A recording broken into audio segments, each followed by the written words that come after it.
Bom dia, dando continuidade à nossa disciplina de políticas, saúde e sociedade.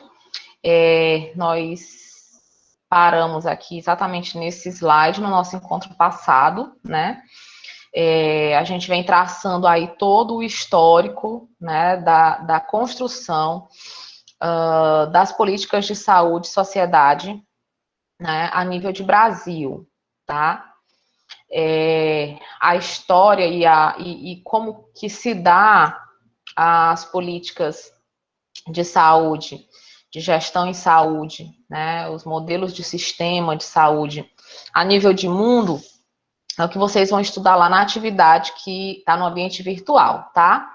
Aos meninos da fisioterapia, me desculpem, né, eu até prorroguei o prazo da de vocês, porque eu acabei não lembrando de inserir no ambiente virtual de vocês, tá? Mas já está lá agora, tá bom? Então, essa vocês vão estudar lá no ambiente virtual. O que a gente tem, né? A gente precisa realizar uma atividade de extensão, tá? E aí, essa atividade de extensão, a extensão, né, o formato extensão, para algum de vocês que nunca teve experiência com a extensão, ela é algo, né, que é feito a partir de vocês, né, o professor ele fica muito mais só com um suporte, né, e aí é feito tudo a partir de vocês, né, são ações, né, que vocês é que são os protagonistas da ação, tá? Digamos assim. Em que sentido, professora? Por exemplo, o que a gente, enquanto professor, a gente dá uma orientação é com relação ao tema, né? Com relação a algumas possibilidades que a gente pode estar trabalhando. E aí,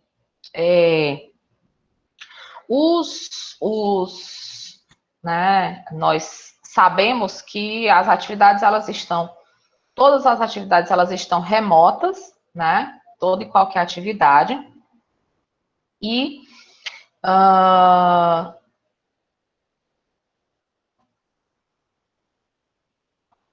uma possibilidade, né, de estar fazendo alguma ação, já que nós não podemos fazer nenhuma ação presencial.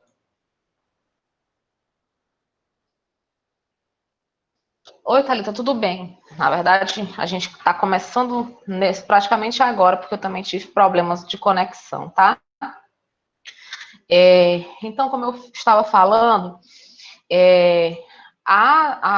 essa ação, né, ela precisa ser pensada por vocês. Só que a gente está com o limitante, né, da questão do presencial. Então, por isso que eu pensei em algumas possibilidades, né? A nossa disciplina é exatamente políticas de saúde e sociedade. As políticas de saúde, de modo geral, nós vamos trabalhar no final da nossa disciplina, na nossa AP3, né? E aí, inclusive, vocês já podem ir. Vou só, daqui para o final da aula, eu digo para vocês quantos grupos nós precisamos, até para que vocês já possam ir pensando, né? Para eu já fazer o sorteio, para vocês ficarem com bastante tempo para realizar essa atividade, né? Porque vão ser seminários, tá? Mas essa atividade de extensão,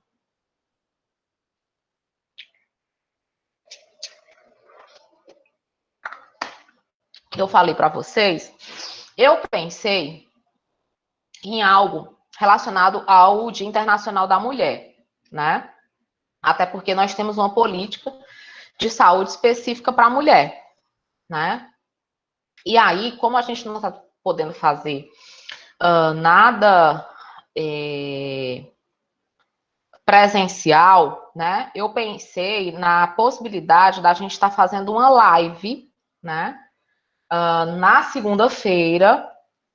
E aí, dentro dessa live, né, obviamente vocês entrariam e discutiriam entre vocês, apresentariam, né, conversariam sobre a política de saúde da mulher, né? Obviamente vão ter, a intenção é que outras pessoas, né, participem dessa live. Então a gente pensaria, inclusive, nessa divulgação, né, de chamar pessoas, né? A gente pode fazer no Instagram institucional, porque tem um número maior de seguidores. Eu acredito que tem um número maior de seguidores do que os nossos Instagrams individuais, pessoais, né? E aí, assim, eu pensei nesse formato, né? Mas assim, qual é a atividade de extensão que vocês têm, né? Vocês vão precisar realizar uma atividade de extensão com uma das políticas, né? Por que eu pensei na da saúde da mulher? Em virtude de, na segunda-feira, né, se comemorar o Dia Internacional da Mulher, tá? Então, seria um momento que eu acredito que linkaria, né? Teria um sentido, tá?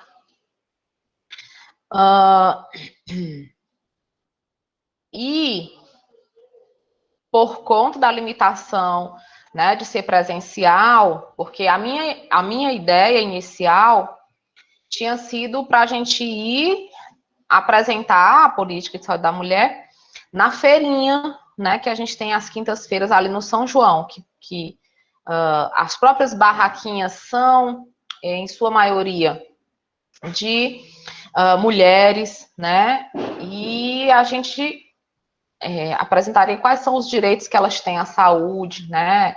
Estabeleceria, faria um resumo, né, da política para apresentar esse resumo aí, os principais pontos, né, que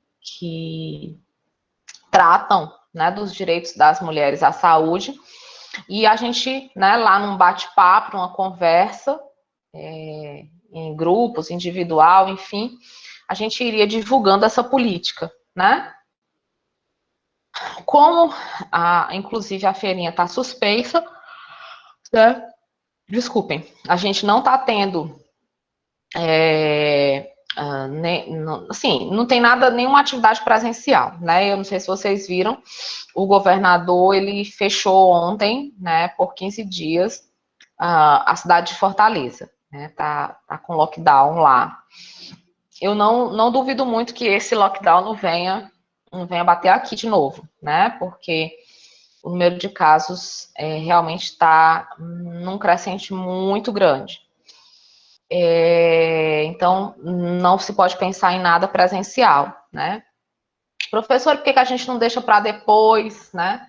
Que as coisas voltarem ao normal? Porque a gente não tem só uma atividade, a gente tem duas atividades nesse semestre de extensão, tá? Então, nesse contexto, a gente não vai poder ficar esperando que as coisas voltem ao normal, até porque a gente, infelizmente, né, não tem noção de quando isso vai acontecer, tá?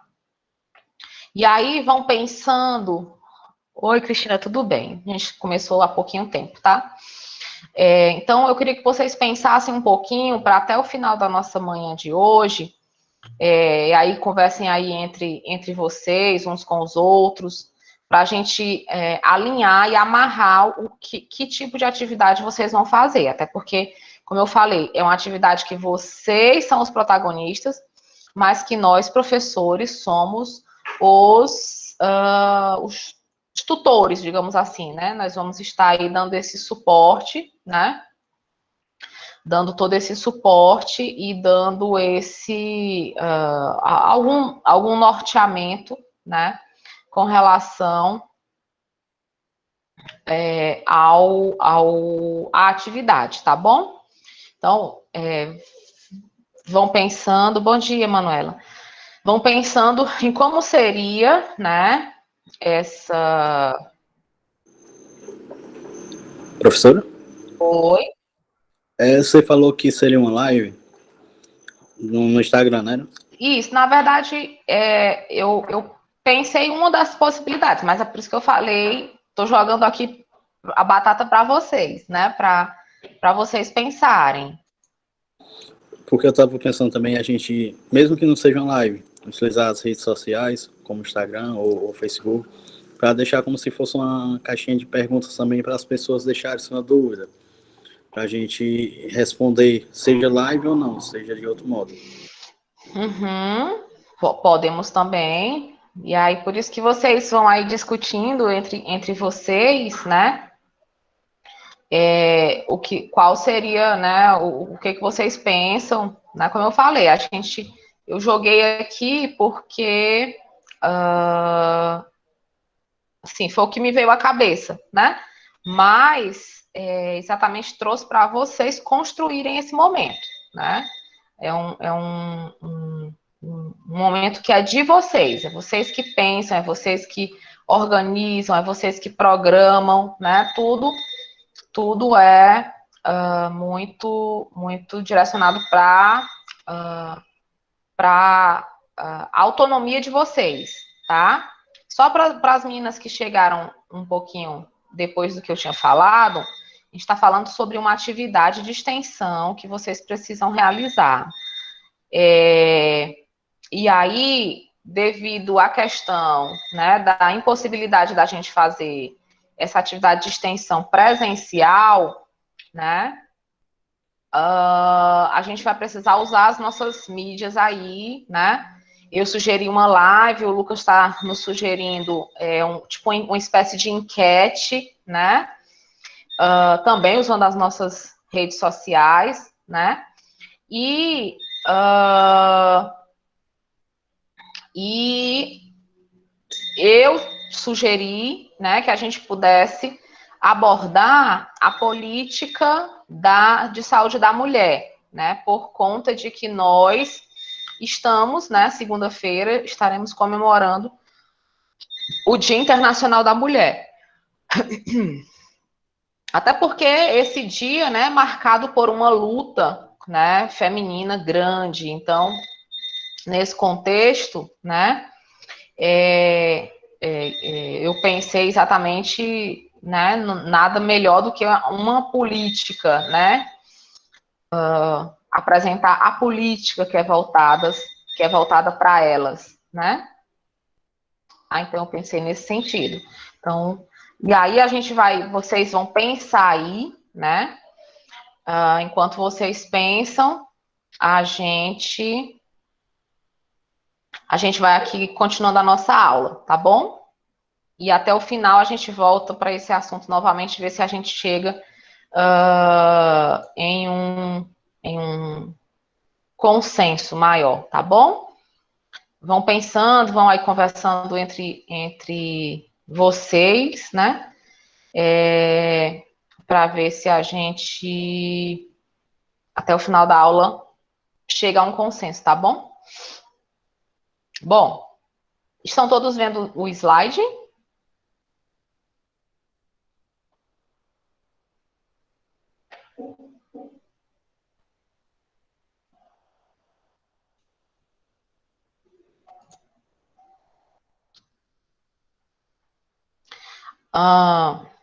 Thalita, na verdade, a gente tem que fazer duas atividades, né?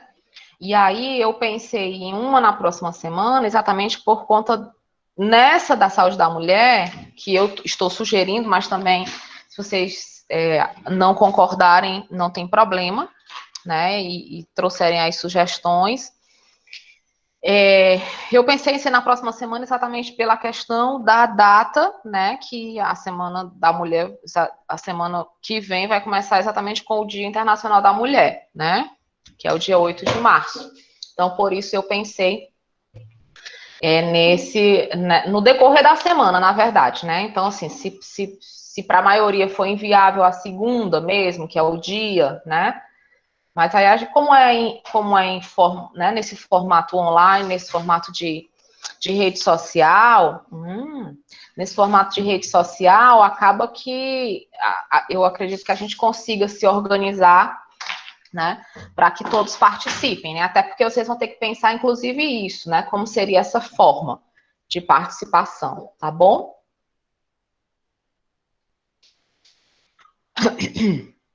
Bom, nós paramos na nossa aula passada exatamente aqui, a gente já tinha, inclusive, abordado o conteúdo, né, desse slide, que é exatamente tentando explicar como foi que ficou, né, a saúde na Constituição, né, e aí, só recapitulando, a definição de saúde, né, a abordagem de saúde que ficou dentro da Constituição Federal foi muito direcionada ao relatório da 8ª Conferência Nacional de Saúde, né? Então, a própria frase, né, célebre aí, de saúde é dever do Estado e direito de todos, né?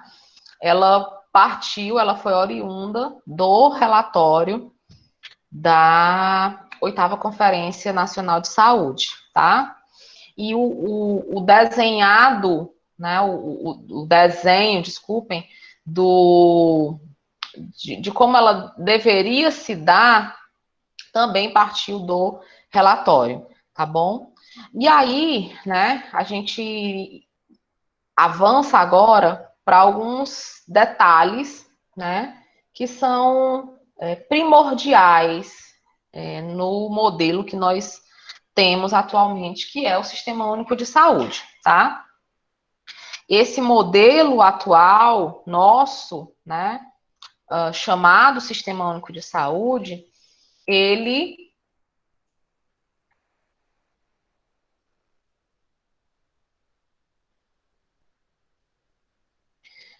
bom, a live, ela só pode entrar 2 pessoas, né?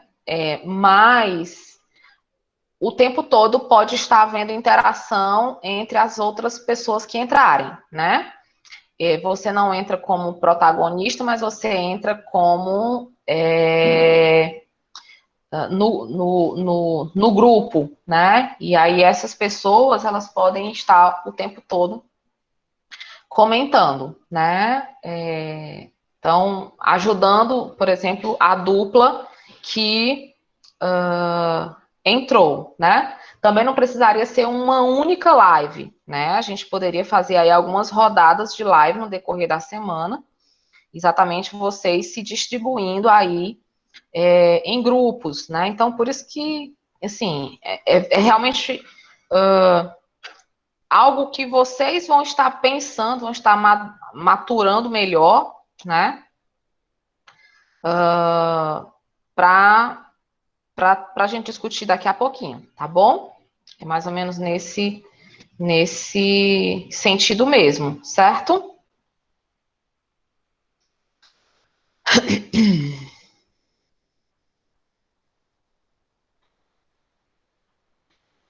Bom, então, em termos de princípios, diretrizes, né? Isso daqui, gente, é assunto de concurso, de prova de concurso, tá? Os princípios e as diretrizes do SUS, certo? Dentre esses princípios e diretrizes, né? O mais impactante, talvez, o maior avanço que nós tivemos nesse formato de gestão chamado SUS é a questão da universalidade, né? A universalidade de acesso. Acesso a todos os serviços de saúde, né? E em todos os níveis de assistência, tá? Porque essa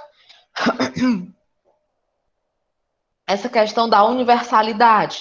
Porque antes nós não tínhamos universalidade, né?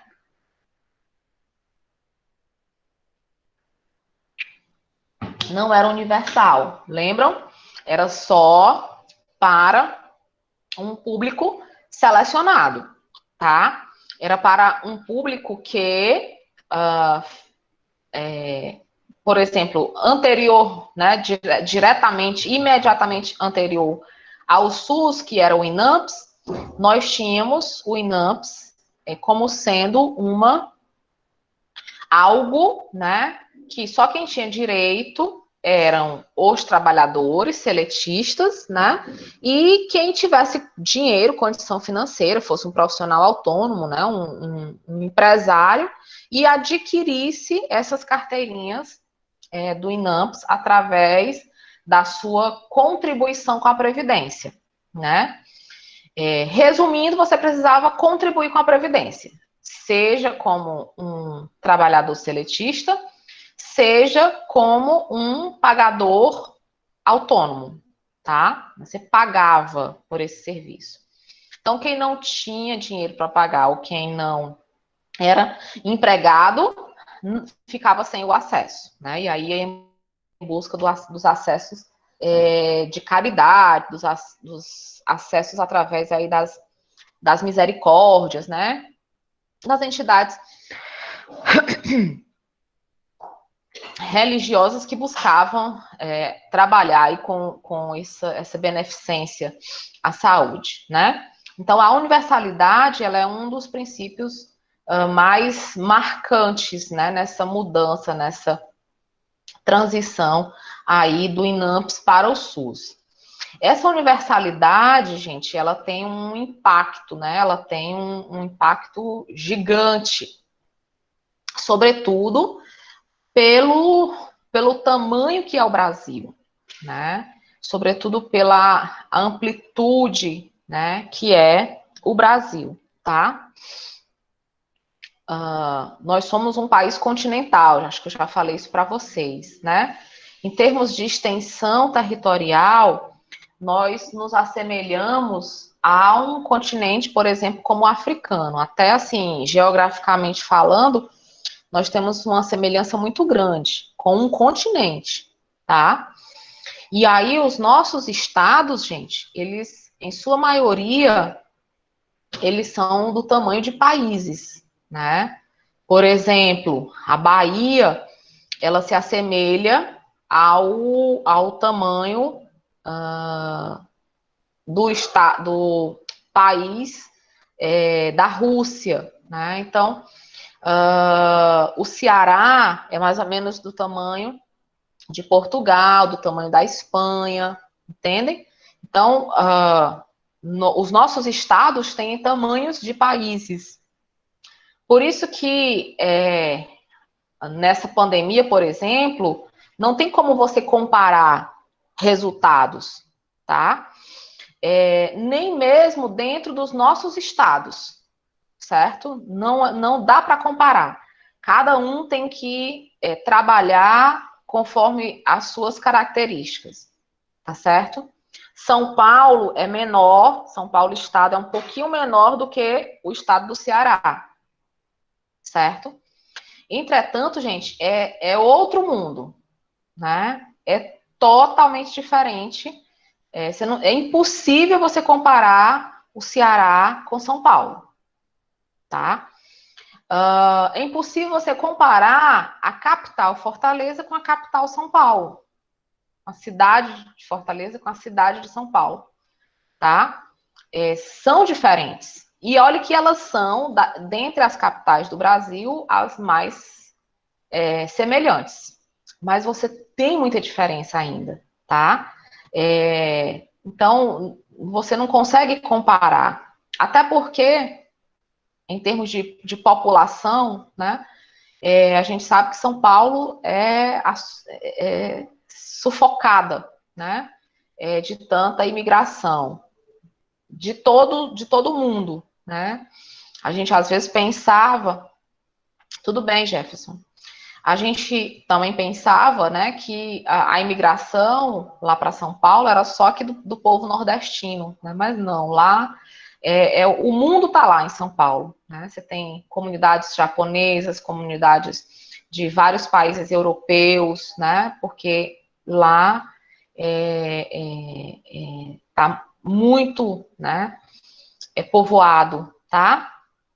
É muita gente num estado só. E aí você, por exemplo, imagina se você for comparar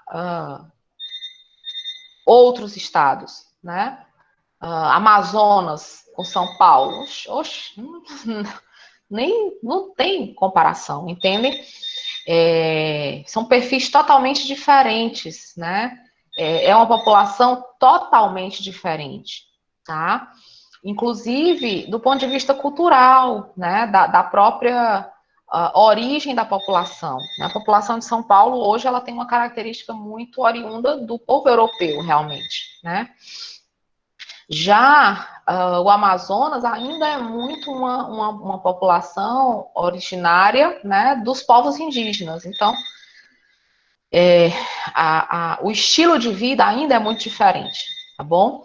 Então, você não consegue comparar aqui dentro. Então, para você universalizar isso, gente, parametrizar, dar de forma igual para todos, né? Fazer com que todos tenham acesso aos serviços de saúde em todos os níveis de assistência, não é fácil, gente, né? Por exemplo, vocês viram aí a questão agora há poucos dias da questão dos pacientes de Covid com falta de oxigênio, né? Além da falta de gestão, né, do governo, do Estado, ainda tem a dificuldade logística de você transportar isso, gente, tá? Foram 2 pontos, né, principais aí nesse contexto, tá certo? Então, assim, isso é algo muito difícil. Eu não sei se vocês já fizeram alguma busca de tentativa de compra na internet, né? Que aí quando você colocou o seu CEP, diz lá, produto indisponível para entrega na sua região. Tá? Por que isso? É a dificuldade de você universalizar. Se você não consegue universalizar a entrega, gente, a gente acha, né, tem a utopia que vai universalizar acesso à saúde. Entendem? Então, assim, quando se coloca universalidade de acesso, né? Isso implica em dizer que eu vou precisar garantir acesso para todo mundo, né? Para toda a população. Aí a gente vai para a pandemia de novo, né? Nem numa pandemia dessa, gente, nós estamos conseguindo fazer isso. Não estamos. Certo? A gente sabe que não tem leito de UTI para todo mundo. Então, isso não é universalidade de acesso. Certo? Não é. Primeiro ponto. Tá? E aí, quando implica em dizer lá na Constituição que saúde é dever do Estado, gente, então é dever do Estado providenciar leito, acesso ao serviço de saúde para todo mundo, independente de qualquer coisa, tá? Independente do momento em que nós estamos vivendo ou do momento em que tá tudo tranquilo, né? Entendem? Sendo que, gente, eu falo muito para os meus alunos, sobretudo de pós de UTI, né? Vocês me conhecem, vocês sabem que a professora é jovem, né? Mas a professora já tem 16 anos, né, de formação. E eu tenho 16 anos que trabalho aqui no Hospital do Coração. Quando eu entrei aqui no Hospital do Coração, nós tínhamos uma unidade só de UTI, né? Com 8 leitos, certo? Nós tínhamos uma única sala, né? Aqui na emergência, no nosso pronto atendimento, que ela era uma sala multifuncional, ela era uma sala para tudo, né? Era uma sala para os leitos de alta complexidade, para paciente estável, né? E assim, gente, o volume de pacientes, né, que se tinha era um volume muito pequeno, tanto que no primeiro Natal que eu passei aqui dando plantão, foi em 2004, a UTI estava fechada, assim, fechada em que sentido? Não tinha nenhum paciente, né? A equipe estava aqui, direitinho e tal, mas não tinha paciente na UTI. Ao longo da noite foi que chegaram 2 pacientes, né? Mas, e aí, por que eu tô falando isso, né? Porque, por exemplo, esse quesito leito de UTI, não é de hoje que ele é um problema, tá? Na Santa Casa, nessa época, só tinha 9 leitos de UTI, tá? 9 leitos geral.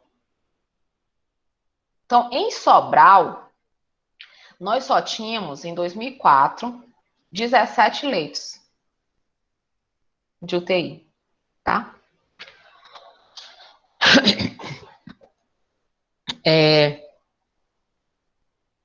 O tempo foi passando, né? Os anos foram se passando. E aí, gente, em julho de 2019,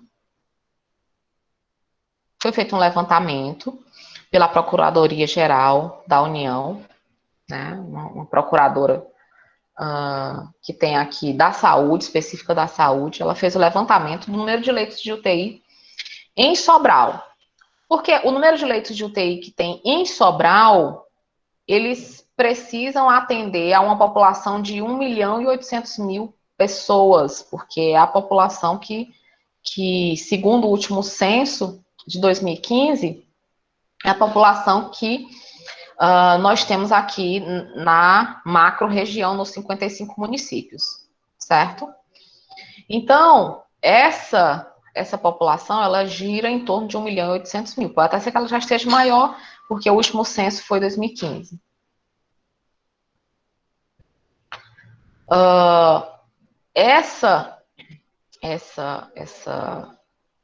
Esse levantamento, na época, né, ele constatou que o Hospital do Coração já tinha 30 leitos de UTI. A Santa Casa, ela tinha 38 leitos de UTI. O Hospital Regional Norte, isso ao todo, tá, gente? Contando leito de UTI pediátrico, leito de UTI neonatal, né, e leito de UTI adulto. O Hospital Regional tinha 70 leitos de UTI, certo? Então, vamos lá, 70 com 30 daqui, 100 com 38 da Santa Casa, 138, para toda essa população, certo? E aí ela fez o levantamento que seria necessário, no momento, né, de imediato, no mínimo, 60 leitos de UTI a mais, tá? Daí ela, né, apresentou isso para o governador e para o secretário de saúde do estado. Na época desse levantamento que ela fez, era o doutor Henrique Javi, né? Depois entrou o doutor Cabeto, né? O doutor Henrique Javi, ele é muito voltado para a gestão. Não sei se vocês... gente, assim, ó, uma coisa que é importante para a gente é buscar o máximo de informações oficiais sobre as situações, sobre os profissionais, tá? E assim, a gestão, né, os feitos dela, usualmente são muito direcionados para a formação ou para a expertise do secretário de saúde, tá? Então, o doutor Henrique Javi, ele é, né, a grande experiência dele é em gestão, né? A vida inteira ele trabalhou com gestão. Tanto é que ele é um dos donos do ISGH, né? Do Instituto de Saúde e Gestão Hospitalar, né? Então, os primeiros aí, passos do ISGH, né, foram dados por ele, né? Uma pessoa muito ligada ao grupo Ferreira Gomes, né? Enfim, então ele o modelo de trabalho dele era um modelo muito mais de gestão, de comunicação, né? De tentar aí estar alinhando os processos, certo? Buscando qualidade, né? Buscando trabalhar com auditoria, tá? Então, esse era muito o modelo de trabalho dele. O doutor Cabeto, em contrapartida, ele já é um cardiologista, né? Que tem muita experiência hospitalar, né? E aí, obviamente, em sendo cardiologista, ele sabe o número de pacientes que morrem por falta de leitos de UTI, entendem? Então, enquanto gestor, né, e de posse desse relatório da Procuradoria, a primeira coisa que ele fez, né, foi chamar as 4, na época chamadas de regionais de saúde, né? Até isso, o doutor Henrique Xavier, assim, iniciou o processo de mudança, né? Nós tínhamos, a gente chamava de regionais de saúde, e aí essas regionais foram transformadas em superintendência de saúde, né? Ele mudou esse formato da regionalização da saúde, né? Da organização geográfica da saúde, né? Infelizmente, como entrou o doutor Cabeto, ele não deu prosseguimento na intenção dele, que era diminuir algumas regiões de saúde, né? Redistribuir, como por exemplo Sobral, gente. Nós temos 24 municípios para dar conta, tá? 24 municípios é muita coisa, gente. Não tem como, né? Enquanto que você tem regiões de saúde, né, hoje chamadas de superintendências, que tem 7 municípios, né? Então é muito mais fácil você trabalhar apenas com 7 cabeças do que você trabalhar com 24, tá? Então, e isso eu estou falando só dos governantes, né? Então, voltando. Então, o doutor Cabeto, de posse disso, a primeira coisa que ele chamou foram as 4 regionais, né? Que são Camusim. Isso ele também chamou porque esse desenho foi feito não só aqui pela procuradora daqui, mas pelos demais procuradores do estado. Mas estou falando do nosso aqui. Então, ele chamou Camusim, chamou Crateús, chamou Acaraú e chamou Tianguá. E disse, vocês têm até junho para implantar 10 leitos de UTI na cidade de vocês. Certo? Beleza. Isso em janeiro, né, gente? Dezembro, mais ou menos, que foi quando ele entrou. Dezembro de 2019, janeiro de 2020. Então, chamou as 4. E aí as 4 começaram a se organizar, né? Sobretudo, Tianguá e Crateús, né? Por que essas duas, gente? Porque os hospitais dessas duas, gente, não são hospitais municipais. São hospitais que são geridos por uma OS, né? Por uma empresa tipo o ISGH, que é a São Camilo. É uma outra empresa, né, de gestão aí da saúde, de gestão hospitalar. Então, a São Camilo de Tianguá, São Camilo de Crateús, correram, começaram o processo de construção, ou de reforma, ampliação, enfim. E aí, né, Camusim disse logo que não tinha condição de fazer isso. Camusim foi o primeiro que pulou fora. Não tem condições, né, e lá é o hospital municipal. Acaraú do mesmo jeito. O hospital municipal não tem condição. Então, a proposta inicial, né, dos 60 que tinham sido propostos, 40 eram para essas regionais e 20 era para cá, para Sobral, né? Ou o município abria um hospital municipal, e aí a intenção na época era o Hospital Dr. Estevam, né, passar por um processo de reforma e abrir lá 20 leitos de UTI, né? Ou esses 20 leitos serem absorvidos pelos outros dois prestadores, que é o HRN ou a Santa Casa, tá? E aí, gente, veio pandemia, né? Entramos em fevereiro, o mundo desembesta, né? Todo mundo fala, os grandes sábios aí falam que no Brasil a vida, o ano só começa depois do carnaval, né? E aí foi todo mundo pro carnaval, né? Ninguém se preocupou com pandemia e o resultado em março, né? Tudo no mundo fechado, tá? Tudo no Brasil fechado. E a luta, a loucura por leite de UTI. Entendem? Por que eu estou colocando isso, gente? Porque isso é universalidade de acesso. Na verdade, isso é não universalidade de acesso, né? Quando você precisa escolher quem vai para a UTI e quem não vai, você não tem universalidade. Entende? Quando você precisa que um paciente morra para dar lugar a outro, isso não é universalidade. Tanto é, gente, que a taxa de ocupação indicada pela Agência Nacional de Saúde é de 80% de ocupação. Tá?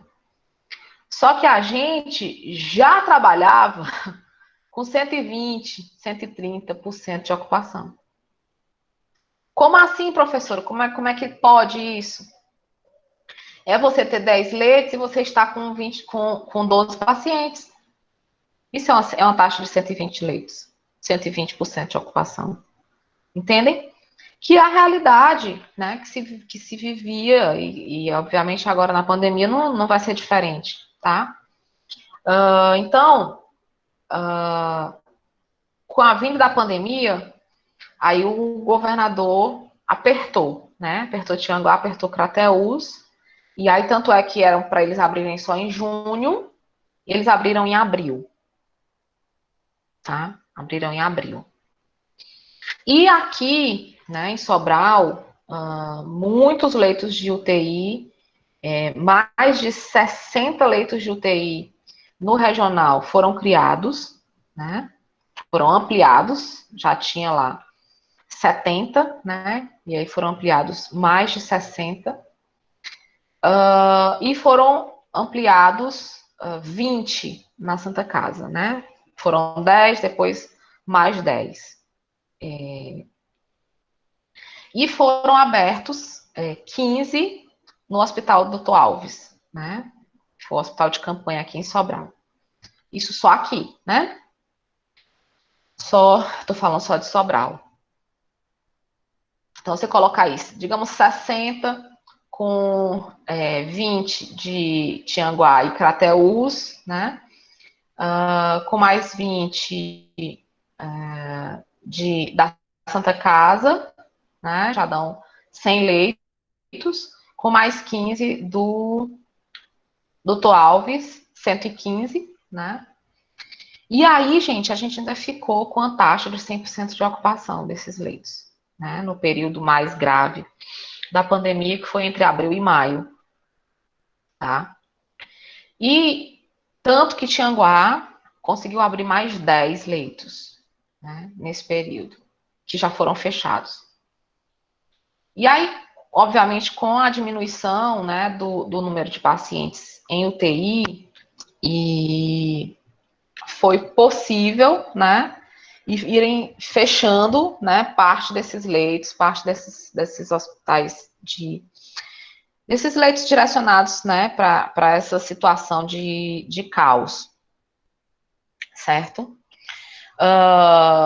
Daí, gente, apesar da gente não ter saído 100%, né, da pandemia, durante esse período, né, que se passou de uma calmaria maior relacionada ao Covid, mesmo assim, o número de leitos ainda continuou, né, dos leitos de UTI, ainda continuou insuficiente, né? Por quê? Porque basicamente permaneceram abertos, né? 10 em Tianguá, dos 20 que tinham sido abertos, permaneceram 10, né? Os de Crateús, dos 10 que foram abertos, permaneceram os 10. No HRN, dos 70 que foram abertos, permaneceram abertos 30. 30, isso. Dos 20 que foram abertos na Santa Casa, permaneceram abertos 10, né? E aí o doutor Alves fechou, né? O doutor Alves fechou. Acho que em novembro, mais ou menos, que ele fechou. Certo? Então, voltando esse boom, né, agora, da pandemia, novamente, essa, né, segunda onda, como estão falando, como está sendo chamada, né? A gente já teve de novo, né, a reabertura. Já estamos com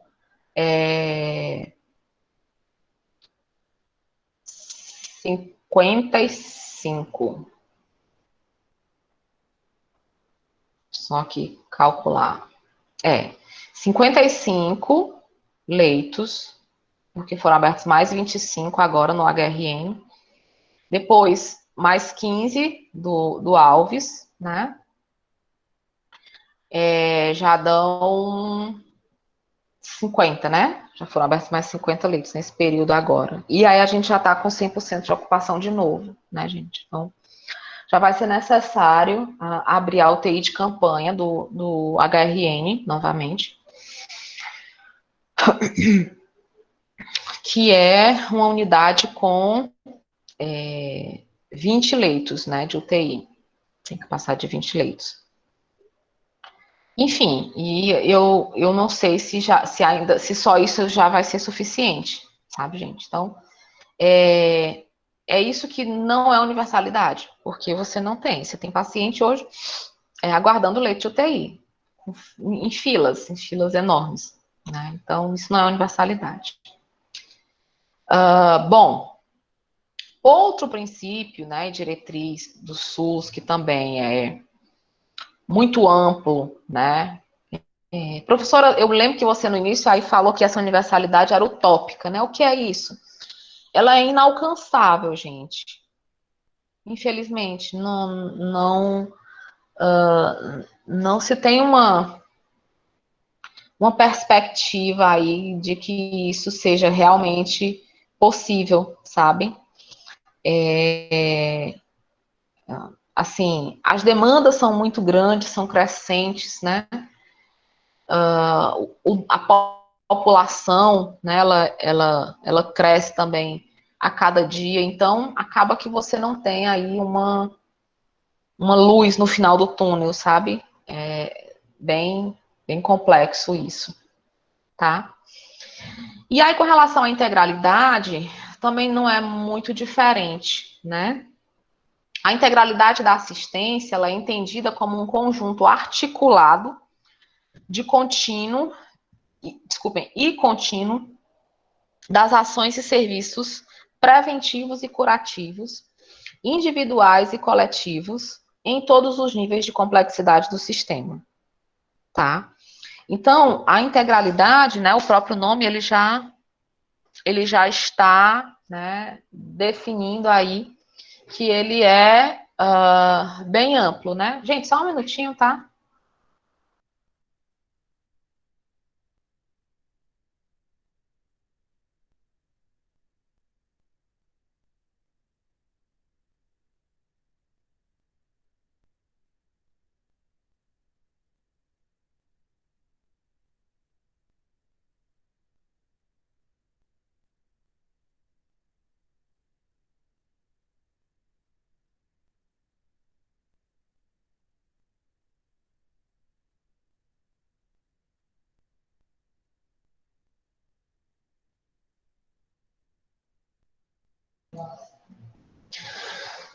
Bom, gente, e aí, né? Voltando à questão da integralidade, desculpem, só porque o rapaz veio olhar aqui o ar e eu precisava passar para ele as informações. A integralidade, né, da assistência, ela vai exatamente tentar, é integral, né? É aquilo no todo, é aquilo na íntegra, né? É você olhar o indivíduo, né? Mas não esquecer do coletivo. É você olhar o patológico e não esquecer do preventivo, né? É você atuar nesse, né, englobando aí todas as perspectivas, entendem? Então, isso, gente, não é algo simples, é algo muito amplo, sobretudo no volume, né, que a gente tem de população, né? É um número muito gigante, né, que é a nossa população. E essa população, ela é muito diversificada, né? E aí, obviamente, as necessidades são também muito diversificadas, né?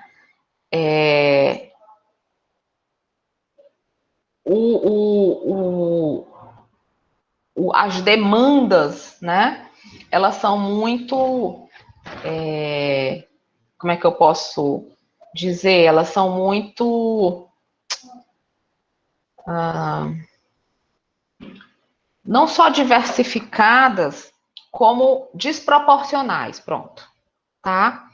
Enquanto que eu acho que eu já contei essa história para vocês, né, de um levantamento que foi feito em 2016, do valor que é para você manter uma unidade de saúde da família funcionando por um mês, né?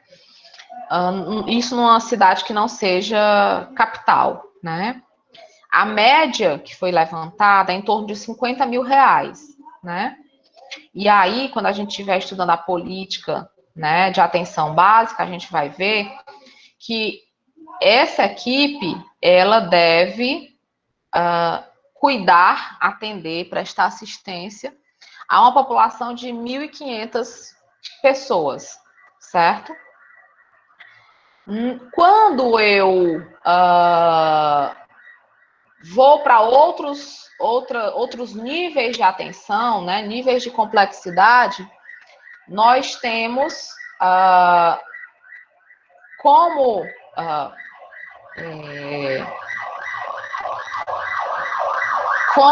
população, só um minutinho, gente.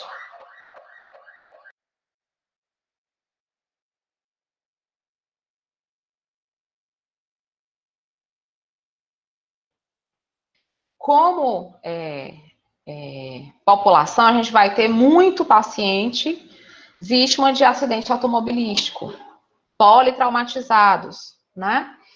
E aí, quando você vai para, por exemplo, o valor de um prontuário desse, o valor que um paciente custa, é em torno de 40, 50 mil reais. Entendem? Então, a diversidade, não só a diversidade, mas a diferença dessas necessidades é muito impactante.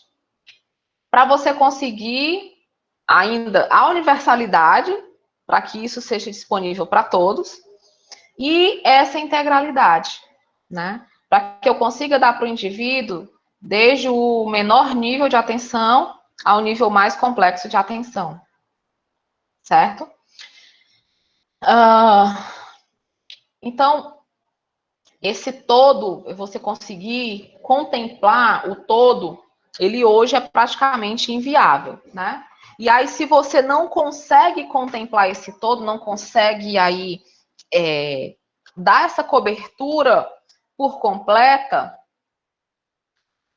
acaba, gente, dificultando a sobretudo a promoção da saúde, que a gente da enfermagem estudou tanto, né, lá ano passado no processo saúde e doença, né?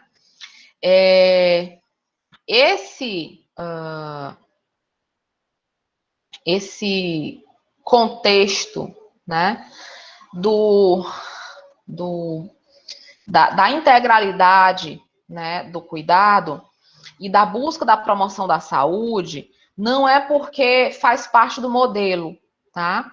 É porque se busca pela promoção da saúde com o intuito, né, sobretudo, de buscarmos, né, a evitar que esses pacientes, eles venham a se tornar pacientes crônicos, se tornar pacientes graves lá na frente, tá? Mas é exatamente nesse ponto, gente, em que o sistema é mais falho. E aí, gente, não é mais culpa dos governantes, sejam eles prefeitos, governadores, presidentes. É culpa da gente, população, tá? Naquilo que depende único e exclusivamente do governo, né, das esferas aí governamentais, a gente talvez até a gente tem falhas, né? Mas na questão da promoção da saúde, né? Que é o momento onde a gente depende da população, do envolvimento da população, aí, gente, não há esse envolvimento, infelizmente, tá? Não há uma conscientização, tá? Não há uma união em prol de alguma coisa, certo? A população, eu já falei para vocês isso, nós somos muito umbilicais, né? Então, se o meu umbigo estiver bem, beleza, né? Se o meu umbigo estiver bem alimentado, que se exploda o resto, tá? Se o meu umbigo, né, estiver com emprego, que se exploda quem não tem emprego, certo? Infelizmente, a maioria da população, ela tem esse perfil. E aí, às vezes, até mesmo essa população, no próprio contexto, né, do momento, né, que nós temos, ela dificulta esse processo, né? Por que ela dificulta? Porque ela trabalha, ela atua, né, numa perspectiva de padronizar, né? Então, assim, a população, ela precisaria compreender, e eu culpo muito a frase da Constituição, eu culpo muito a 8ª Conferência Nacional de Saúde, porque quando eu digo para a pessoa apenas o que ela tem de direito, e não digo para ela o que ela tem de dever, né? Ela vai apenas exigir o direito dela. Ela não vai se ver como responsável, tá? Ela não vai se ver como parte, né, importante ali naquele processo de conseguir, né, ajudar a reverter essa situação, entendem? Então, o que aqui a gente vê, e aí os meninos que são técnicos em enfermagem, com certeza, já se depararam com esse tipo de situação, né? O que mais a gente vê, gente, é as pessoas com irresponsabilidade para com a sua própria vida. Quem aí já viu alguém andando de moto, pilotando moto, sem capacete? Alguém já viu? Seja aqui, seja no interior. Não, ninguém nunca viu? Só eu que vejo, Sim, ainda botar a criança na frente. né? Quem aí já viu um paciente diabético, insulino dependente, comendo doce?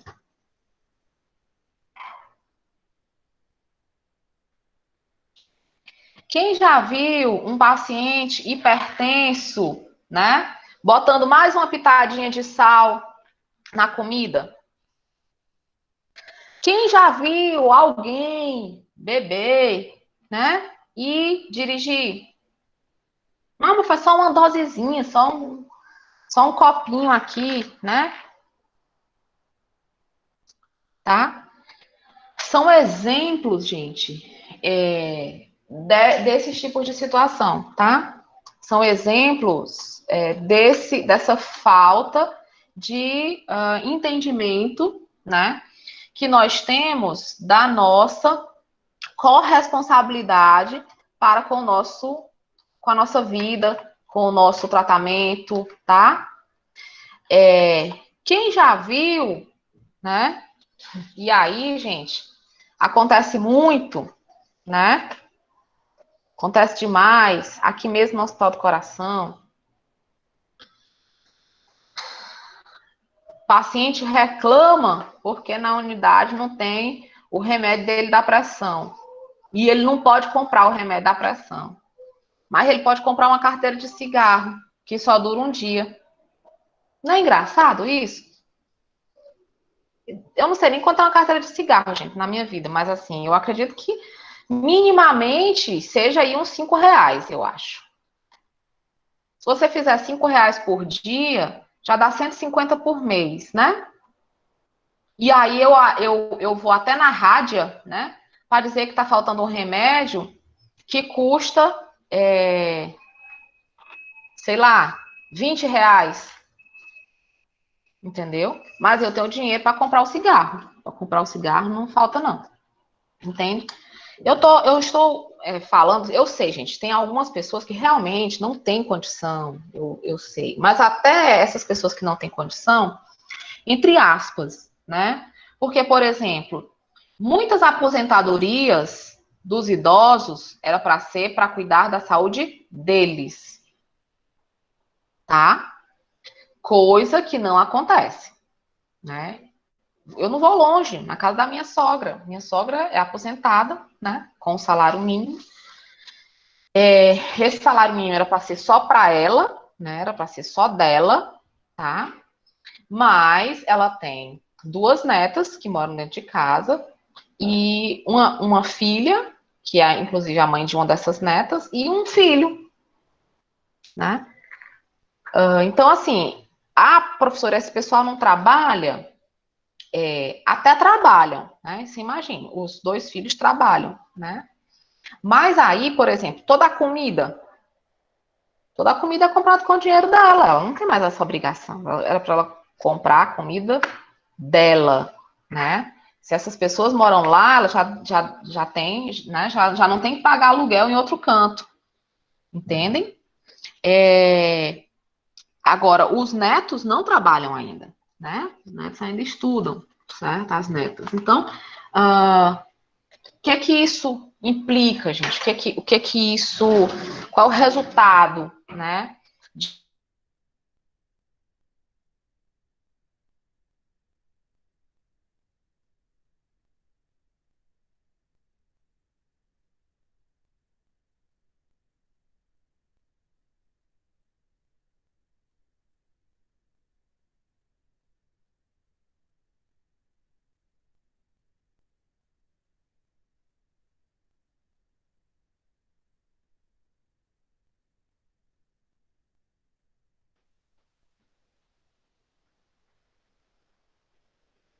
Oi, voltei.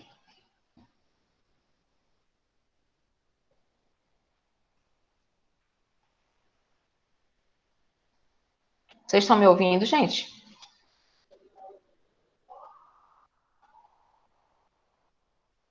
Sim, professora. Tá, porque a conexão aqui também caiu. Então, como eu estava falando, né? Isso, né, gente, é uma realidade, né, da grande maioria da população. São os idosos, né, com a sua aposentadoria, custear, manter a casa, certo? Então, é mais ou menos essa a nossa grande realidade, né? Da mesma forma, gente, que esses bolsas, esses auxílios, né, que deveriam ser auxílios, né, e não renda única, né, para a população, elas se tornam renda única para a população, né? Não é à toa que de carteira assinada ninguém quer trabalhar. Quem tem esses benefícios não querem. Agora mesmo, gente, tem uma senhora que eu conheço, que ela é mãe da minha secretária, que morreu, né? E aí ela tem uma outra filha, e a filha estava recebendo esse benefício aí dos R$ 600, né? Como é que chama? Não sei como é que chama, como é que eles estavam chamando. E essa filha dela já tinha 2 filhos, né? Aí não tava junta, né, com um cara usuário de drogas e ex-presidiário, né? Na casa que ela estava morando lá junto com esse cara, né? É naquelas casas lá do Caiçara, né? Naqueles apartamentos do Caiçara. Aí morava lá ele, ela e uma irmã dele. A irmã dele engravidou, só Deus sabe de quem, né? E o menor nome que ela chamava e chama para a criança é de troço, né? E aí teve a criança, né? E com 7 dias, não, com 15 dias que a criança tinha nascido, ela já ganhou o mundo para usar droga, para conseguir a droga, né? E aí deixou a criança sozinha em casa, né? Sozinha, sem ninguém, dentro de uma rede, né? Com fome. Quando chegaram em casa, umas 4 horas da tarde, a criança estava desse jeito, né? Obviamente, toda xixi, toda cocô, se esgoelando, né? De fome, de sede, de calor, de toda situação, tá? Aí o conselho, né, tutelar foi acionado e essa filha da senhora que eu conheço, né? Pegou a criança para ficar com ela, para cuidar. Aí levou lá para casa dessa senhora, né, da senhora que eu conheço. E, enfim, aí se apegaram à criança e ficaram com a guarda da criança. Estão aí com a guarda provisória dessa criança. Já tinha 2 filhos. É uma senhora que é aposentada naquela aposentadoria que é só R$ 600, né? Que tem um termozinho lá que chama, né? Ela não trabalha, né? Aí ela recebe os bolsas família, né? E além do Bolsa Família, ela agora estava recebendo o benefício dos R$ 600. E aí, gente, engravidou do cara. Desse dito indivíduo que é tio dessa criança pequena, né? Aí eu sei que agora ela já teve o menino, a meninazinha. Aí são 4 crianças, né? Dentro de um apartamento daqueles, que eu não sei o tamanho, mas eu imagino que não sejam muito grandes. Ela, de adulta, né? E a senhora que eu conheço, que é a mãe dela, de adultas, dentro de casa, né? Vivendo desse dinheiro, dos R$ 600, que é a aposentadoria da senhora idosa, e dos R$ 600 que estavam recebendo de benefício do governo, né? E aí, agora, o benefício não sei como é que vai ficar, né? Se ainda vai continuar, não sei se ela é uma das que vai continuar, né? Aí eu sei que ela já foi chamada para a Grendene, né? Para trabalhar na Grendene agora, no tempo que a Grendene estava chamando, porque eu acredito que a Grendene agora vai começar a desligar de novo, né? E aí não foi, porque a minazinha era muito pequenininha, né? Só 3 meses, 2 meses, uma coisa assim. E também porque senão ela ia perder as outras parcelas do dinheiro do governo, tá? Entendem? Assim, como é que funciona a coisa? E aí, gente, não entende, né, por exemplo, um próprio planejamento familiar, né, como sendo algo de responsabilidade dela, né? A responsabilidade é do governo para dar uma ligação para ela, entende? Ela não é responsável, e como ela é novinha, gente, ainda não foi feita a ligação, só para vocês acreditarem nisso, né? Não foi feita a ligação agora desse parto. Ela tem 3 partos. Agora, adotar essa outra criança, que podiam deixar, né, para, sim, com todo, né, eu entendo que tem amor, tem o carinho pela criança, mas podendo deixar para ser adotada por uma família, né, que tivesse condição financeira para cuidar melhor dessa criança, né? Ah, porque aqui comida não falta, né? Eu que não sei, né? Ou que tipo de comida, ou a quantidade da comida. Entendem? Então, assim, agora, né, por exemplo, esse mês que não tem o benefício, é R$ 600 para tudo, gente. Eu acho que algum de vocês aí deve saber o preço das coisas, né? Pelo menos os que são já donos de casa sabem, né, muito bem quanto é que custa 1 quilo de arroz, né? Eu não falo mais nem do quilo da carne, eu falo mesmo do quilo do arroz, tá? Então, gente, eu não sei, sinceramente, como é que dá, né? Mas aí, gente, pergunte, a senhorinha ainda tem dinheiro para comprar cigarro, entende?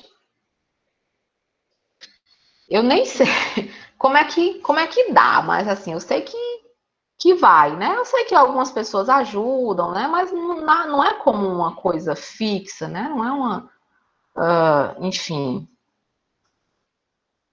E aí tá lá, tá? Então, assim, algo que eu culpo muito a Constituição e culpo muito é não ter responsabilizado as pessoas, né? Você deixar, como eu entendo que o intuito deles era responsabilizar do ponto de vista financeiro, né? Mas quando você deixa totalmente na mão da gestão, né? Quando você não informa, né, que é da responsabilidade do indivíduo fazer uma dieta, é da responsabilidade do indivíduo, né, cuidar para que ela, né, para que ela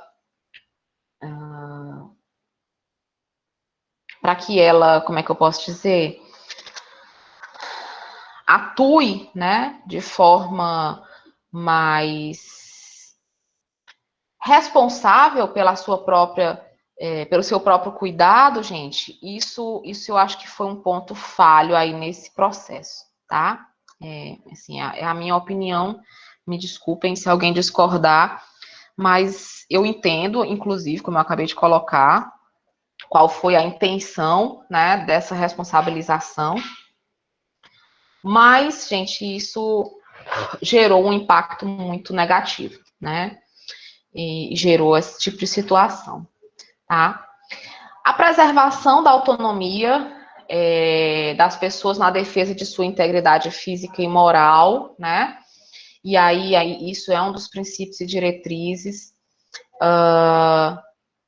Aí vai muito no contexto, né?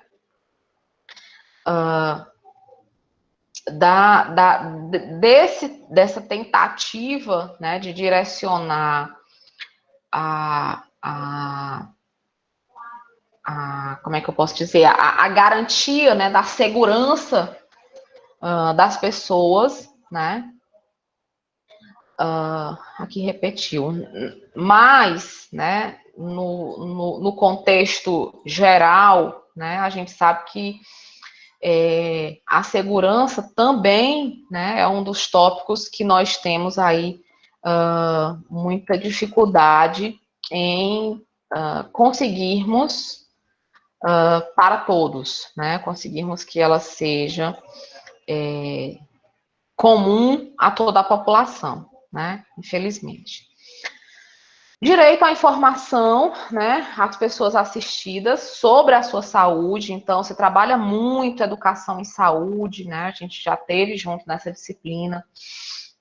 As pessoas, elas precisam ser informadas, né, dos seus estados de saúde, de como elas podem, de como elas podem fazer para melhorar, né, esse contexto, tá? A divulgação de informações quanto ao potencial dos serviços de saúde e a sua utilização pelo usuário, né? Nós temos, nessa perspectiva, né? Nós temos algumas dificuldades, né?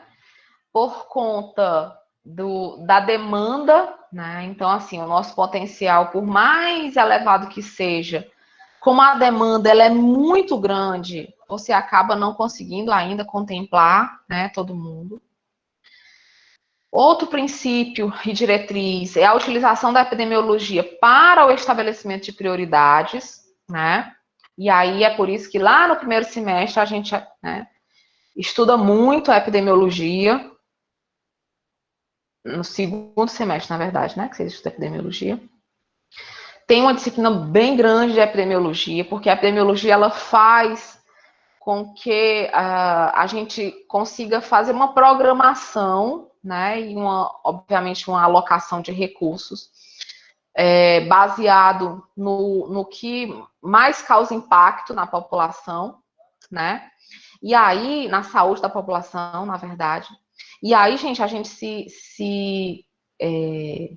entra no rol do que a gente acabou de ver aqui, né, dessa última questão desse slide, que é a defesa, né, a segurança, a integridade física.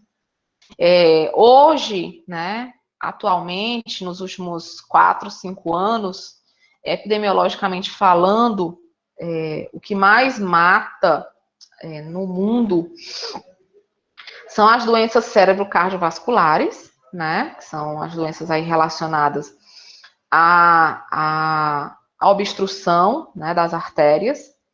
E em segundo lugar estão as doenças, as mortes violentas, né, por traumas automobilísticos, por vítimas de bala, de arma branca, enfim, né, todo esse contexto aí, né.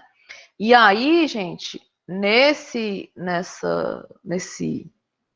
formato, né, nós,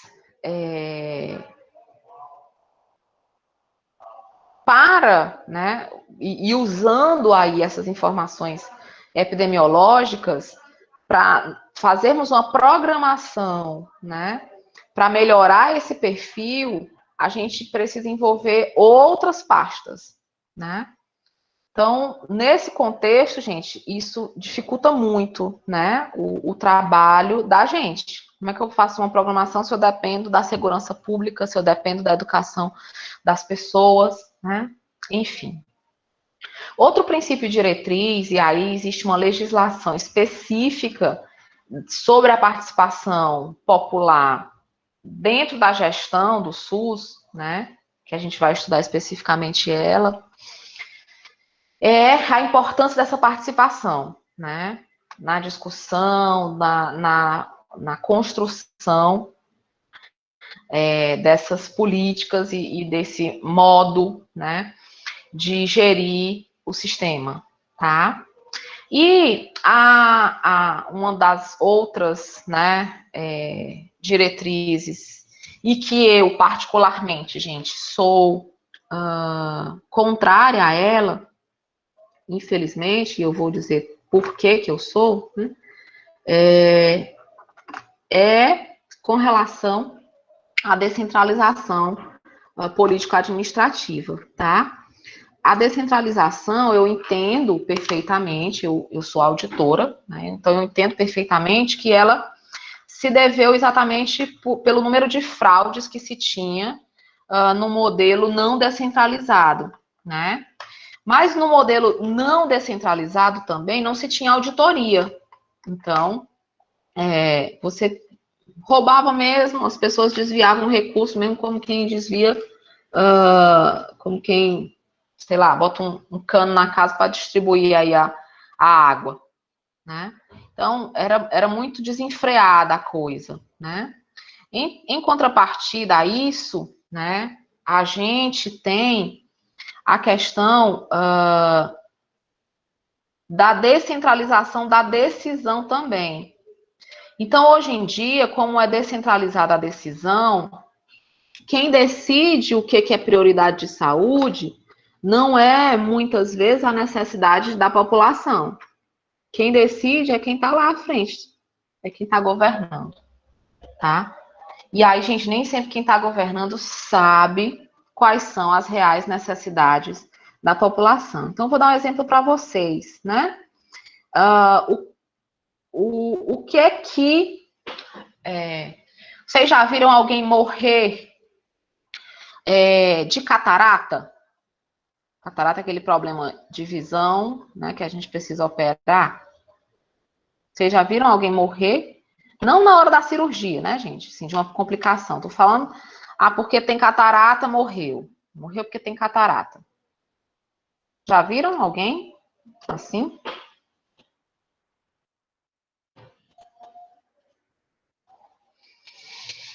Eu nunca vi, gente. Tenho 16 anos de formação. Já tô mais perto de 17 e nunca vi. Agora, vocês já ouviram falar de alguém que morreu do coração? Não vale responder nem o Lucas, nem a Carol. Já viram alguém morrer do coração? Já ouviram falar, fulano morreu do coração? Já viram? O Lucas e a Carol estavam de plantão hoje?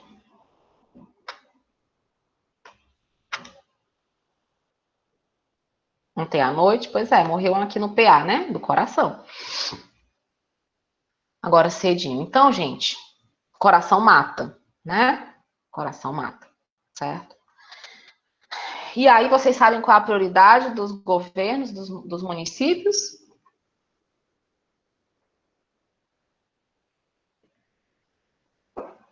Cirurgia de catarata, gente. Entende? Então, percebem como a descentralização faz com que quem defina não seja o macro, né? Quem defina não seja as necessidades reais da população. Quem passa a definir são os prefeitos, são as gestões municipais. E aí as gestões municipais, gente, elas definem baseada nas suas vantagens, tá? E aí eu vou explicar para vocês a matemática dessa decisão, certo? A matemática é simples. O valor de uma cirurgia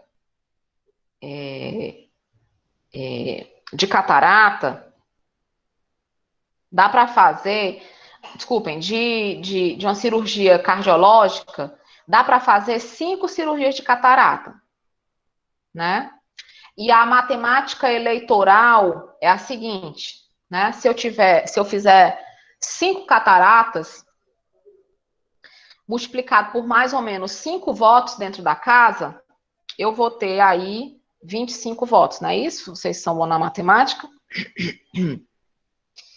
Se eu fizer uma cirurgia cardíaca, gente, eu vou reduzir 25 para 5. E ainda corre o risco do paciente morrer da cirurgia cardíaca né? E aí eu perco ainda um voto, vou ganhar só 4 votos. Isso se a família não se zangar, né? E não quiser mais votar em mim. Entendem? Então, é isso. Aí qual é a lógica também? Porque o paciente com problema no coração, ele instabiliza e vira um paciente de emergência, que vai procurar o hospital de qualquer forma. Entendem? O paciente da catarata, não, ele não vai instabilizar. Então, ele nunca vai ser uma cirurgia de emergência. Sabe? E aí, a cirurgia de emergência tem que ser feita, quer o município pague, quer não pague. A gente tem que fazer. Simples assim. Tá? Então, em níveis de prioridades, né, essa descentralização, para mim, na minha visão, ela não foi benéfica para a população, tá? Por esse contexto, certo? Por ela não estar focada nas reais necessidades da população. Claro, gente, tem um ou outro prefeito que pensa realmente nessas necessidades. Também, sempre, gente, ninguém pode generalizar, né, todo o contexto, né? Mas o que a gente sabe é que a maioria dos governantes, eles pensam, né? Se nós, seres humanos, de modo geral, somos umbilicais, os governantes, então, gente, nem né? Eu não acredito muito em político que seja, assim, totalmente abnegado de qualquer coisa e, enfim, no máximo, os melhores, eles estão ali pelo título, né, pelo cargo de ser prefeito, de ser, e por um salário, né? Mas assim, trabalhar em prol da população, sem nada em troca, eu não acredito muito nesse conto de fadas, não. Me desculpem, infelizmente. Eu acho que tem sempre né, um benefício. A pessoa está em busca também de um benefício, né? Obviamente, você pode atrelar as duas coisas, né? Eu posso trabalhar em prol da população e aí, com isso, ganhar o benefício que eu quero, né? Mas o benefício que seja legal, né? Que seja dentro da legislação, né? E aí, por exemplo, um salário de um gestor, tá certo? Isso tudo bem. Mas vamos para frente. Continuando, né? A integração das ações de saúde, meio ambiente e saneamento, né? Então, a gente depende, como eu falei para vocês, de algumas outras pastas, né? Nós buscamos aí essas ações de saúde, né? E aí, algumas situações a gente vai precisar dessa parceria, né? Com as demais pastas. Sobretudo, né? Aí, como ele está citando, a gente vai precisar das pastas, né? Meio ambiente, saneamento, a própria segurança, a própria educação, né? No contexto da promoção da saúde, são pastas que vão ser fundamentais para o bom funcionamento, né, da pasta saúde. A conjugação de recursos financeiros, né, de recursos tecnológicos, de recursos materiais e de recursos humanos, sejam federais, estaduais, municipais, na geração dos serviços, né? Então, isso também vai ser fundamental nesse contexto, né? Você alinhar, né? Todos esses recursos, né? Você ter posse de todos esses recursos, isso vai ajudar enormemente o alcance aí desse princípio, dessa diretriz. E a capacidade, né, de resolução de serviços em todos os níveis de assistência. Então, da mesma forma, né, que vai ser importante que um hospital, por exemplo, que é um nível de complexidade maior, né, ele tenha efetividade no seu fazer, é importante que a atenção primária, né, que ela é a porta de entrada para os serviços, ela também, né, tenha efetividade aí nos seus serviços. Tá? Então, essa resolução, ela vai ser fundamental em todas, né, em todos essas esferas, esses níveis de assistência, tá?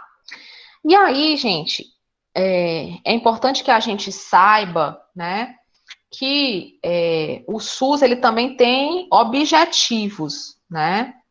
E aí constitui-se, né, o objetivo do SUS, dentre alguns outros, a assistência por meio de ações de promoção, né? E aí a gente vai ver, e depois na Lei 8080, né, isso fica muito claro, que as principais ações do SUS, elas vão ser ações de promoção, prevenção, proteção, recuperação e reabilitação da saúde, tá?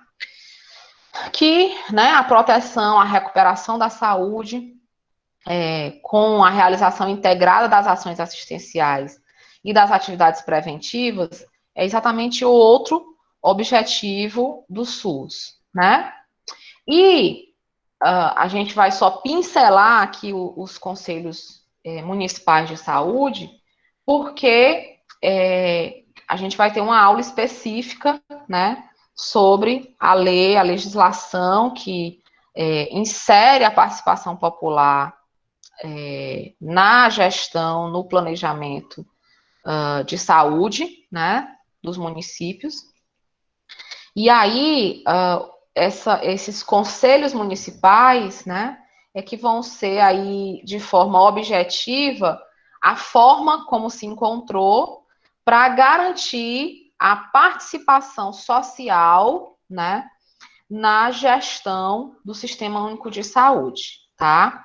E nessa participação, essa participação, o importante é que ela é paritária. Então, isso implica em dizer, gente, que a mesma força que as outras representações do Conselho têm, a participação popular a nível de participação de usuários dos serviços de saúde, pelo Sistema Único de Saúde, ela tem o mesmo peso, tá? Então, essa paridade, né, ela vem exatamente nesse contexto, tá? É uma paridade de 50%, né? Então, é uma paridade que tem uma força muito grande. Por maior que seja a diferença existente entre os usuários, né? As diferenças no sentido de como é que eu posso dizer? No sentido de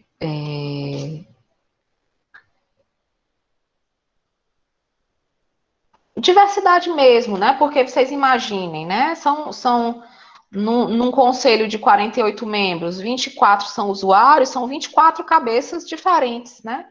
Vindas de regiões de saúde diferentes, né? Vindas de processos de trabalho, formação, tudo isso diferentes. Então, obviamente, a gente vai ter aí essa diferença entre essas pessoas, tá certo?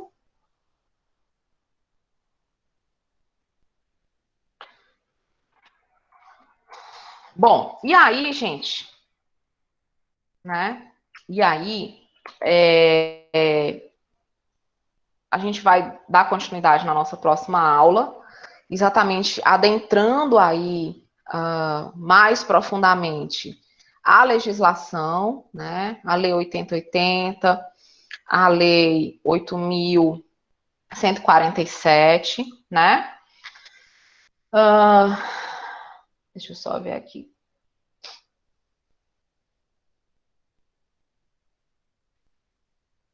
E aí, a nossa primeira avaliação, ela é na próxima quarta-feira, né? Professor, o que é que a gente precisa estudar nessa primeira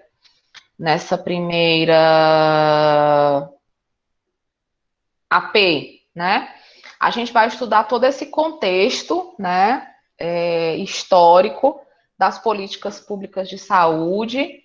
A gente vai estudar os modelos de sistema de gestão, sobretudo, né, nesse contexto aí da evolução histórica, né, a gente vai estar estudando exatamente desde NPS, a INAMPS, né, ao nosso Sistema Único de Saúde, que é o que nós temos hoje, tá?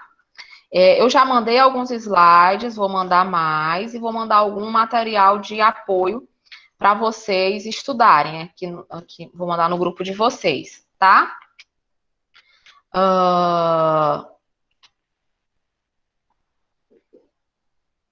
E aí, gente, como eu falei, né? Vocês conseguiram pensar alguma coisa?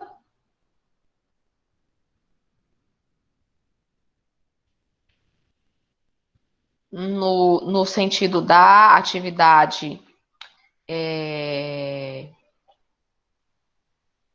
de extensão?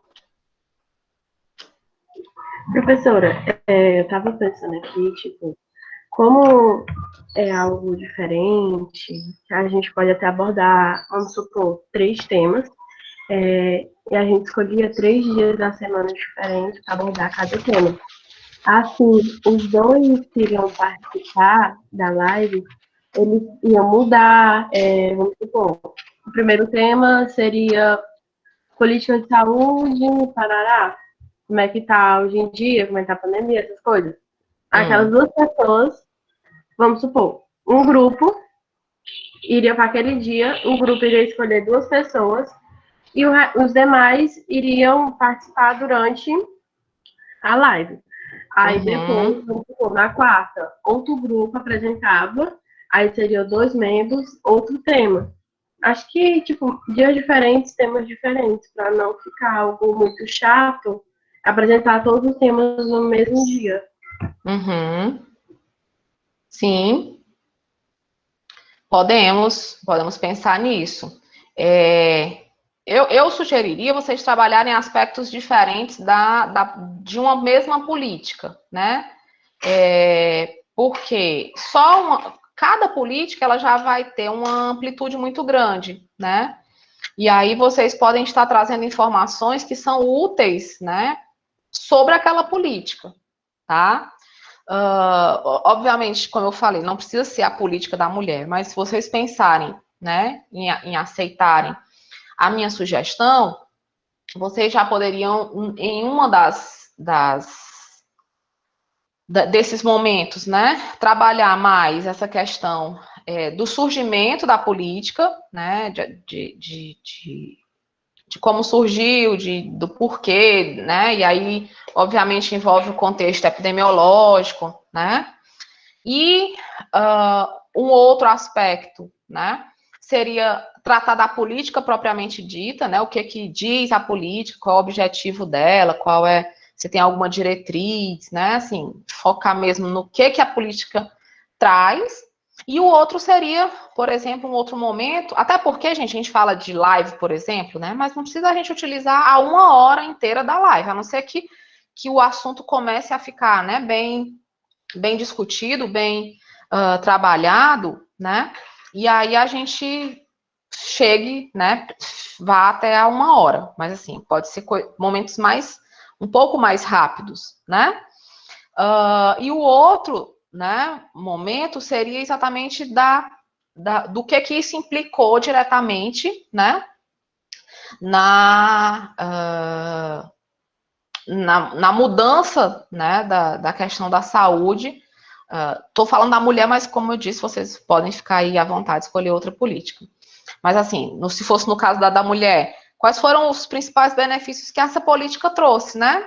De forma mais específica, através da política, a mulher conseguiu o acesso ao exame ginecológico anual, né? Conseguiu o acesso a realizar pelo menos uma mamografia a cada 2 anos. Enfim, o que é que realmente ali serviu, né, de benefício para a saúde dessa mulher, entendem? Então, eu acho que a gente é uma boa ideia também, para não ser exatamente muito repetitivo, para que a gente possa envolver ou pessoas diferentes ou as mesmas pessoas que tiverem aí o interesse, né, nas três etapas do processo, né?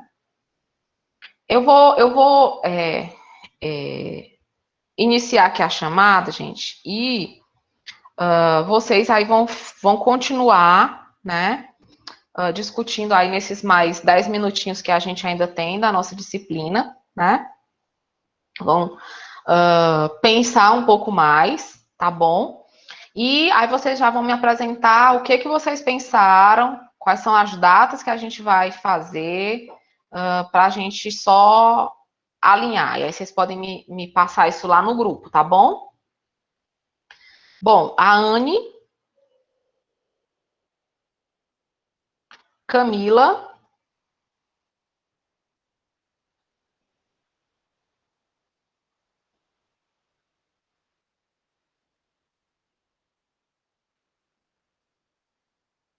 Cristina, Emanuela, Bianca,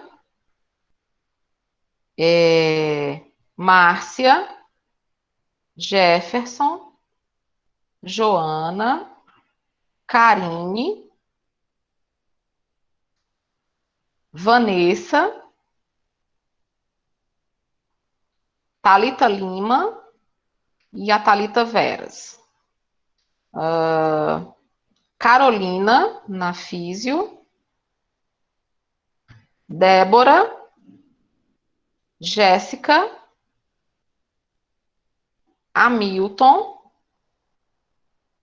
Yara, Irlano, Letícia, Lucas, Isabel. A outra Camila da Físio, ela já entrou hoje em sala. Tem uma aluna novata na Físio, Camila também. Não? Alguém que eu não chamei está presente?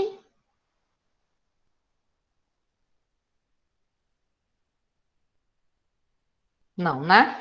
Então, pronto, gente. Vocês têm aí, eu vou parar a gravação, vou deixar a chamada aí aberta. Vocês